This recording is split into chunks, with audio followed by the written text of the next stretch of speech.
Paper question guys और document verification के ऊपर ऑफिशियल नोटिस आरआरबी का आ चुका है और आरआरबी की चंडीगढ़ जोन की वेबसाइट से मैंने डाउनलोड किया है। देखिए इसमें क्या क्या लिखा हुआ है। तो सबसे पहला पॉइंट पढ़ते हैं। सबसे पहले पॉइंट में लिखा हुआ है कि second stage CBT was conducted separately for each pay level. The candidate have to be consider more than one pay level as per their merit list option for their post and respective pay level. तो इसमें लिखा है कि जो document verification होगा, जो DV होगा, वो सेपरेट किया जाएगा सब पोस्ट के लिए और सभी बंदों को सेपरेटली अलग उस पोस्ट के लिए करा जाएगा। तो दूसरा पॉइंट देख लेते हैं इसमें क्या लिखा हुआ है। तो इसमें लिखा हुआ है, दूसरे पॉइंट में लिखा हुआ है बेसिकली कि आपको यूनिकनेस ऑफ कैंडिडेट्स की मेंटेन करने के लिए आपको हर पोस्ट के लिए अलग अलग डॉक्यूमेंट वेरिफिकेशन होगा और पे लेवल्स के डॉक्यूमेंट वेरिफिकेशन होगा इन सीक्वेंस में। और स्टार्टिंग फ्रॉम हाईएस्ट पे लेवल 6 के लिए लेवल 6 के पे से स्टार्ट करते हुए हाईएस्ट पे से स्टार्ट करते हुए सभी पे लेवल्स के लिए एक के बाद एक सीक्वेंस में जो आपका डॉक्यूमेंट वेरिफिकेशन है वो होगा। तीसरे पॉइंट में ये दिया गया कि short listing of document verification के लिए शॉर्ट लिस्ट किए गए बंदे वो ऑलरेडी यहाँ पर आरआरबी में पब्लिश कर दिए गए लेवल 6 के लिए।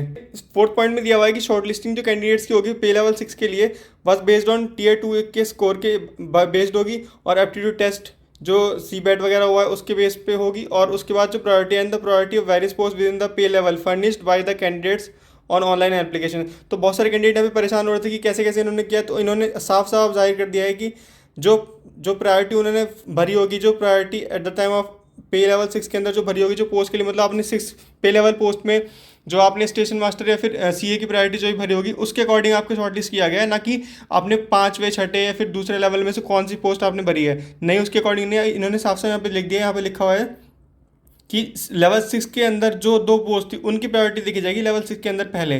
तो पे लेवल 6 से ही स्टार्ट करेंगे। इन्होंने कोई प्रायोरिटी देखी नहीं है वैसे कि लेवल 5, 3, 4 की, इन्होंने लेवल 6 से स्टार्ट करेंगे और उसके अंदर की प्रायोरिटी देखेंगे बस ये। और यहाँ पर 5 वाले पॉइंट में इन्होंने साफ साफ बोल दिया कि जो कैंडिडेट लेवल 6 के अंदर सेलेक्ट हो जाएंगे, लेवल 6 के अंदर सेलेक्ट हो जाएंगे, उन्हें एक अंडरटेकिंग देनी पड़ेगी। यहाँ पर लिखा हुआ है अंडरटेकिंग देनी पड़ेगी उन्हें कि अगर वो मेडिकली फिट होते हैं उस पोस्ट के लिए तो उन्हें अपनी और जो पोस्ट है चाहे उन पे उनकी कितने भी नंबर हो, चाहे उनके 120 में से 120 नंबर हो, वो भी उनको पोस्ट छोड़नी पड़ेगी। उनके लिए वो डॉक्यूमेंट वेरिफिकेशन नहीं कराएंगे और उन्हें अंडरटेकिंग देनी पड़ेगी। तो इससे क्या होता है, इससे यूनिकनेस मेंटेन करने के लिए to shortlist the uniqueness candidates, इससे कैंडिडेट्स की यूनिकनेस मेंटेन रहेगी और candidates will thus be empanelled against one post only. एक पोस्ट के लिए एक ही कैंडिडेट का एम्पैनलमेंट होगा और एक ही बार डॉक्यूमेंट वेरिफिकेशन होगा उसका, ये नहीं कि हर बार। और अगर कोई ऐसा नहीं करना चाहते तो वो अंडरटेकिंग ना दे और बोल दे कि मेरे को लेवल 6 की नहीं चाहिए, मेरे को लेवल 2 या 3 की चाहिए, तो वो उसको छोड़ भी सकता है। तो वो उसकी कैंडिडेट की मर्जी है। लेकिन अगर आपने कैंडिडेट लेवल 6 में अगर फिट पाए जाते हैं तो फिर आपको अंडरटेकिंग देनी पड़ेगी। अगर आपको लेवल 6 की पोस्ट लेनी है तो आपको अंडरटेकिंग देनी ही पड़ेगी कि आपको लेवल 5, लेवल 3, लेवल 2 आपको इन तीनों पोस्टों में से किसी भी ये पोस्टों में, बाकी अदर पोस्टों में किसी में भी आप डॉक्यूमेंट वेरिफिकेशन नहीं कराएंगे। इन्होंने 6 में ये भी बहुत लोगों की बच्चों की समस्या ये भी थी कि जो हमारा कैंडिडेट अगर हम लेवल 6 में नहीं पाए गए फिर तो हम लेवल 5, 4 के लिए एलिजिबल होंगे क्या। तो इन्होंने 6 पॉइंट में वो लिख दिया कि अगर found medically unfit post for level 6 will be consider for next level lower पे पोस्ट। मतलब अगर आप लेवल 6 में अनफिट पाए जाते हैं तो आप लेवल 6 लोअर जो पोस्ट होंगी, नेक्स्ट लोअर पे पोस्ट, उनके लिए आप कंसिडर करे जाओगे इन मेडिकल फिटनेस इन दैट। अगर आप उस पोस्ट के लिए एलिजिबल पाए जाते हो तो वो पोस्ट आपको इजीली मिल जाएगी अगर आप वहाँ का मेडिकल स्टैंडर्ड पास करते हैं। तो यहाँ पे भी लिखा गया है वही पॉइंट कि अगर एक बार कैंडिडेट लेवल 6 में उसने जो एम्पैनलमेंट हो गया उसका डॉक्यूमेंट वेरिफिकेशन का, तो फिर वो डॉक्यूमेंट वेरिफिकेशन का उसके बाद वो वहाँ पर एक्सक्लूड कर देंगे अदर लोअर पे पोस्ट का। 7 पॉइंट में ये भी लिखा हुआ है इसमें।